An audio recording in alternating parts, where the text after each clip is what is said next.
ഞാൻ പാകിസ്ഥാനിൽ എത്തിപ്പെട്ട ഒരു കാര്യം നിങ്ങൾക്ക് ആർക്കെങ്കിലും അറിയോ? അങ്ങനെ ഒരു സത്യമുണ്ട്. ഞാൻ പാകിസ്ഥാനിൽ എത്തിപ്പെട്ടിട്ടുണ്ടായിരുന്നു. പാകിസ്ഥാനിൽ കറാച്ചിയിൽ അവിടെ എത്തിപ്പെട്ടു. ആ ഒരു കഥ ഞാൻ പറയട്ടെ. എന്തെന്ന് വെച്ചാല് 1998 ഞാൻ ഗൾഫിലേക്ക് പോകുമ്പോൾ മൂന്നാമത്തെ സ്പോൺസർ എടുത്താണ് പോകേണ്ടത്. അപ്പൊ ആ മൂന്നാമത്തെ സ്പോൺസർ എടുത്ത് പോകാൻ വേണ്ടിയിട്ട് ഞാൻ നാട്ടിൽ വന്ന് അന്ന് മെഡിക്കലെല്ലാം ബോംബെയിലാണ്. അങ്ങനെ ബോംബെയിൽ മെഡിക്കലെല്ലാം കഴിഞ്ഞ് ടിക്കറ്റ് എടുത്തിട്ട് ഫ്ലൈറ്റിൽ കയറി. നമുക്കൊന്നും അറിയില്ല, ഇത് ഏത് ഫ്ലൈറ്റ് എന്താണെന്നൊന്നും അറിയില്ല. അപ്പോൾ പാകിസ്ഥാന്റെ ഫ്ലൈറ്റ് ആണെന്ന് പിന്നീടാണ് അറിയുന്നത്. അങ്ങനെ പാകിസ്ഥാന്റെ ഫ്ലൈറ്റിൽ കയറ്റി വിട്ടു. എന്താന്ന് വെച്ചാൽ ടിക്കറ്റ് ചാർജ് വളരെ കുറവാണ് പാകിസ്ഥാന്റെ ഫ്ലൈറ്റിൽ. അപ്പോൾ ഒന്നും അറിയാതെ നമ്മളെ പോലത്തെ ആളോട് ചതിവാ ചെയ്തത് ബോംബെന്ന് ട്രാവൽസിന്. അതായത് നമ്മളോട് 25 ടിക്കറ്റിന് ചാർജ് എന്ന് പറഞ്ഞിട്ട് ചിലപ്പോൾ ഇത് 10, 12 അല്ലെ 8 രൂപയായിരിക്കും യഥാർത്ഥ ചാർജ്. അപ്പോൾ ഇവര് നമുക്ക് അങ്ങനെയുള്ള ടിക്കറ്റ് എടുത്തു തന്നു. അപ്പൊ എൻ്റെ കൂടെ 2-3 മലയാളീസ് ഉണ്ട്, സീനിയർ ആയിട്ട് നേരത്തെ ഗൾഫിൽ പോയിട്ടുള്ള ആൾക്കാരുണ്ട്. ഞാനും മൂന്നാമത്തെ പ്രാവശ്യം പോകുന്നത്. പക്ഷേ വലിയ എക്സ്പീരിയൻസ് എന്ന് പറഞ്ഞാൽ എനിക്ക് അങ്ങനെ വലുതായിട്ടൊന്നും കാര്യങ്ങൾ അറിയില്ല. അപ്പൊ അന്നത്തെ കാലത്ത് അങ്ങനെ പാകിസ്ഥാനിൽ ഞാൻ എത്തപ്പെട്ടു. കറാച്ചിയിലായിരുന്നു. പിന്നെ നല്ല സ്ഥലമാണ് കേട്ടോ. പിന്നെ പാകിസ്ഥാനിൽ കറാച്ചിയിൽ എന്ന് പറഞ്ഞാൽ ഒരു റിസോർട്ടിലേക്കാണ് ഞങ്ങളെ അവിടുന്ന് കൊണ്ടുപോയത്. ഞങ്ങളെ കൊണ്ടുപോയിട്ട് 3 ദിവസം അവിടെ ഉണ്ടായിരുന്നു റിസോർട്ടിൽ. പക്ഷെ യാതൊരു ബുദ്ധിമുട്ടും ഉണ്ടായിട്ടില്ല. നല്ല സ്വഭാവം, നല്ല പെരുമാറ്റം. അതുപോലെ തന്നെ എല്ലാ ടൈമിലും time to time food, breakfast ആയാലും ലഞ്ച് ആയാലും ഡിന്നർ ആയാലും എല്ലാം നല്ല സൂപ്പർ ഫുഡാണ്. അതുപോലെ തന്നെ അവർ നന്നായിട്ട് നമ്മളെ കെയർ ചെയ്തിട്ടുണ്ടായിരുന്നു. ഒരുപാട് സ്നേഹം, ശരിക്കും ആ 3 ദിവസം നല്ല സ്നേഹം അനുഭവിച്ചിട്ടുണ്ടായിരുന്നു. അപ്പൊ അങ്ങനെ 3 ദിവസം കഴിഞ്ഞിട്ട് ഞാൻ ഗൾഫിൽ എത്തുമ്പോഴേക്ക് പാകിസ്ഥാൻ ഫ്ലൈറ്റിൽ വന്ന് ഗൾഫിൽ ഞാൻ എത്തി.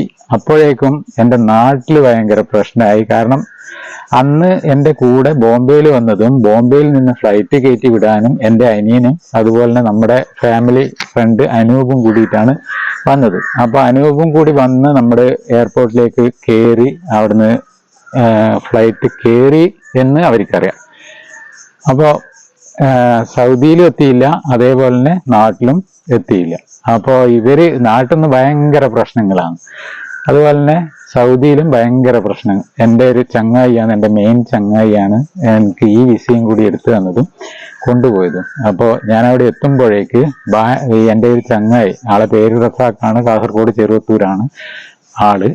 അപ്പോൾ ആളുടെ മുഖമൊക്കെ കാണണം. ഭയങ്കര കറുത്ത് എന്ന് പറഞ്ഞാൽ ഉറക്കമില്ല, ശരിക്കും ഊണുമില്ല. കാരണം നാട്ടിൽ വിളിക്കുമ്പോൾ എൻ്റെ വീട്ടുകാരോട് ഞാൻ എന്ത് പറയും എന്നുള്ള അതും, പിന്നെ ഞാൻ അവിടെ എത്താത്തതിൻ്റെ ആ ഒരു ടെൻഷനും. അപ്പൊ ഞാനവിടെ ഇറങ്ങിയപ്പോ തന്നെ അവന്റെ മുഖമൊക്കെ കാണണ്ടായിരുന്നു. നല്ല ചുവന്ന് വെളുത്ത ആളെ മുഖം ശരിക്കും കരി പോലെ ആയിട്ടുണ്ടായിരുന്നു. അങ്ങനെ പിന്നെ ഞാൻ അവിടെ എത്തി, ഓടി വന്ന് കെട്ടിപ്പിടിച്ച് കുറെ സമയം അങ്ങനെയൊക്കെ കഴിഞ്ഞ് അതിനുശേഷം എന്താ പറയാ, പറഞ്ഞറിയിക്കാൻ പറ്റാത്ത അവസ്ഥ, ആ ഒരു സീനായിരുന്നു. അപ്പൊ അത് കഴിഞ്ഞ് അതുപോലെ തന്നെ പാകിസ്ഥാന്റെ ആൾക്കാരുടെ കാര്യം പറയാം. ഞാനിപ്പം ഗൾഫിൽ കുറെ കാലം ജോലി ചെയ്തതാണ്. അപ്പൊ പാകിസ്ഥാനികൾ എന്ന് പറയുമ്പം വളരെ നല്ല പെരുമാറ്റമാണ്. പാകിസ്ഥാൻ സൈഡ് ചാരുന്നതല്ല, പക്ഷെ എൻ്റെ ഒരു എക്സ്പീരിയൻസ് ഞാൻ പറയുന്നതാണ്. വളരെ നല്ല പെരുമാറ്റം, എല്ലാവരും നല്ല സ്നേഹത്തോടെയുള്ള പെരുമാറ്റം. ഞാൻ ഷോപ്പിൽ വർക്ക് ചെയ്തുകൊണ്ട് ഷോപ്പിൽ വരുന്നവരും കസ്റ്റമറും എല്ലാം നല്ല പെരുമാറ്റമാണ്. ശരിക്കും ഇപ്പൊ നമ്മുടെ കാശ്മീർ നടന്ന ബോംബ് സ്ഫോടനവും തീവ്രവാദികളും എല്ലാം എന്ന് പറഞ്ഞാല് ഇതേപോലെ നമ്മുടെ നാട്ടിലുണ്ട്. തീവ്രവാദികളും നല്ലതും കെട്ടതുമായ മനുഷ്യന്മാർ ഇവിടെയുണ്ട്, ലോകത്തിന്റെ എല്ലാ ഭാഗത്തും ഉണ്ട്. അപ്പൊ പാകിസ്ഥാനികൾ പ്രത്യേകമായിട്ട് പറയുന്നത് എന്തുകൊണ്ടാന്ന് പറഞ്ഞാൽ എൻ്റെ അനുഭവം വെച്ചിട്ടാണ്. ഞാൻ പാകിസ്ഥാനിൽ 3 ദിവസം നിന്നപ്പോഴും വളരെ സ്നേഹമായിരുന്നു. അതുപോലെ തന്നെ എന്നെ കാണുന്നതും ഞാൻ കാണുന്നതുമായിട്ടുള്ള പാകിസ്ഥാനികളൊക്കെ വളരെ സ്നേഹത്തോടെ പെരുമാറിയിട്ടുണ്ടായിരുന്നു. ആ ഒരു എക്സ്പീരിയൻസ് ആണ് ഇവിടെ പങ്കുവെച്ചത്. എന്തായാലും കൂടുതൽ പറഞ്ഞ് വഷളാക്കുന്നില്ല, അല്ലെങ്കിൽ വീഡിയോ നിങ്ങള് ഒരു ഡൗട്ട് ഉണ്ടോ, ഒന്ന് ക്ലിയർ ചെയ്ത് പോകാം. അപ്പൊ ബോംബെന്ന് ഫ്ലൈറ്റ് കയറി. അതെ, ബോംബെന്ന് ഫ്ലൈറ്റ് കയറ്റി പാകിസ്ഥാനിൽ പോയി ഇറങ്ങുന്നത് അതായത് പാകിസ്ഥാൻ ഫ്ലൈറ്റില് കണക്ഷൻ ഫ്ലൈറ്റ് ആണ് ടിക്കറ്റ് എടുത്തു തന്നെ. മനസ്സിലായില്ലേ? ഇത് എനിക്കറിയില്ല, പക്ഷെ ആദ്യം അറിയാം. ഞാൻ ഇപ്പം പറഞ്ഞത് എനിക്കറിയില്ല എന്ന് പറഞ്ഞു. പക്ഷെ പാകിസ്ഥാൻ ഫ്ലൈറ്റ് ആണെന്ന് അറിയാം. അവർ പറഞ്ഞിട്ടുണ്ടായിരുന്നു. പക്ഷെ കണക്ഷൻ ഫ്ലൈറ്റ് ആണെന്ന് അറിയില്ല. അപ്പൊ ടിക്കറ്റിന് വളരെയധികം ചാർജ് കുറവാണ്. പാകിസ്ഥാൻ ഫ്ലൈറ്റ് എന്ന് പറഞ്ഞാൽ എല്ലാവർക്കും അറിയാം, ഇപ്പോഴും അങ്ങനെ തന്നെയാണ് തോന്നുന്നു, വളരെയധികം ചാർജ് കുറവാണ്. പക്ഷേങ്കിൽ കറാച്ചിയിൽ കൊണ്ടിട്ടു, അവിടെ 3 ദിവസം ഇട്ടു. എന്നിട്ടാണ് എനിക്ക് ഓർമ്മയില്ല, ഞാൻ റിയാദിലാണോ പോയത് അല്ല ദമാമിലോ പോയി ഇറങ്ങിയെന്ന് ഓർമ്മയില്ല. ദമാമിലാണ് തോന്നുന്നു. അപ്പോൾ അങ്ങനെ കണക്ഷൻ ഫ്ലൈറ്റിൽ 3 ദിവസം കഴിഞ്ഞിട്ടാണ് അവിടെ എത്തുന്നത്. വേറെ എന്തുകൊണ്ട് ഡൗട്ടുണ്ടോ? അന്നത്തെ കാലം കണ്ണൂരിൽ നിന്ന് മെഹബൂബ് എന്ന് പറഞ്ഞിട്ടൊരു ട്രാവൽസ് ഉണ്ട്. ആ ട്രാവൽസിലാണ് ഞങ്ങളെല്ലാം ബോംബെയിൽ പോക്ക്, മെഡിക്കലിനും എല്ലാം പോക്ക്. അതുപോലെ അവരുടെ ഹോട്ടൽ അവിടെയുണ്ട്, അതേപോലെ തന്നെ അവരുടെ ട്രാവൽസ് അവിടെയുണ്ട്. അവിടെ നിന്നാണ് ടിക്കറ്റ് തന്നത്. ആ ടിക്കറ്റ് തന്ന ആളെ പേര് ഇപ്പോഴാണ് ഓർമ്മ വന്നത്. ബാലകൃഷ്ണൻ എന്നാണ് അദ്ദേഹത്തിൻ്റെ പേര്. ഏറ്റവും ചുരുങ്ങിയ ചിലവിൽ പോകാനുള്ള ആ ഒരു പാകിസ്ഥാൻ ഫ്ലൈറ്റിനാണ് ടിക്കറ്റ് എടുത്ത് തന്നത്. വളരെ ചെറിയ പൈസയായിരുന്നു ടിക്കറ്റിന്. അപ്പം ഏത് ഫ്ലൈറ്റ് ആയാലും എന്താ, നമുക്ക് അവിടെ എത്തുമല്ലേ വേണ്ടെന്നുള്ള ചിന്ത മാത്രമാണ് നമുക്കുണ്ടായത്. അതുപോലെ കറാച്ചിയിൽ പോയി ഇറങ്ങുമ്പോഴേക്കും അവിടെ എല്ലാവരും ചൂരിദാറിലിട്ടിട്ട്, നമ്മൾ വിചാരിച്ച് ഗൾഫിലെത്തിയിരുന്നു. അപ്പോൾ അവിടെ ചൂരിദാറിൽ ഇട്ടിട്ട് കണ്ടപ്പോഴാണ് മനസ്സിലായത് ഇത് നമ്മുടെ ഗൾഫല്ല പാകിസ്ഥാനാണെന്ന് മനസ്സിലായത് അപ്പോഴാണ്. പാകിസ്ഥാനിൽ 3 ദിവസം നിന്നെന്ന് പറഞ്ഞല്ലോ. ആ സമയത്ത് എന്ന് പറഞ്ഞാൽ വീട്ടിലെല്ലാം ഭയങ്കര പ്രശ്നം, ഭയങ്കര ടെൻഷൻ. ഇത് എവിടെ എത്തി എന്താണെന്ന് ഒരു വിവരമില്ലല്ലോ. അപ്പോൾ പാകിസ്ഥാനിൽ എത്തിയതിന് ശേഷവും അവരുടെ പെരുമാറ്റമൊക്കെ നല്ലത് തന്നെ, സമ്മതിച്ചു. പക്ഷേ അവിടെ നിന്ന് കോൾ ചെയ്യാനോ ബന്ധപ്പെട്ട് ആരുമായിട്ട് കോൺടാക്ട് ചെയ്യാനോ ഒരു നിവൃത്തി ഉണ്ടായിട്ടില്ല. പിന്നെ എന്തായാലും പാകിസ്ഥാനികൾ നല്ലതാണ്. എനിക്ക് നല്ല അനുഭവം ഉണ്ടായതെങ്കിലും ഇന്ത്യയെ ചൊറിഞ്ഞാൽ ഇന്ത്യ മാന്തിപ്പറിക്കുന്നുള്ള ഉറപ്പ് ഇപ്പോൾ മനസ്സിലായില്ലേ. അപ്പോൾ എന്തായാലും പിന്തിരിഞ്ഞ് പോകുന്നതായിരിക്കും നല്ലത്, ഇല്ലെങ്കിൽ ഭയങ്കര പ്രശ്നമാണ്.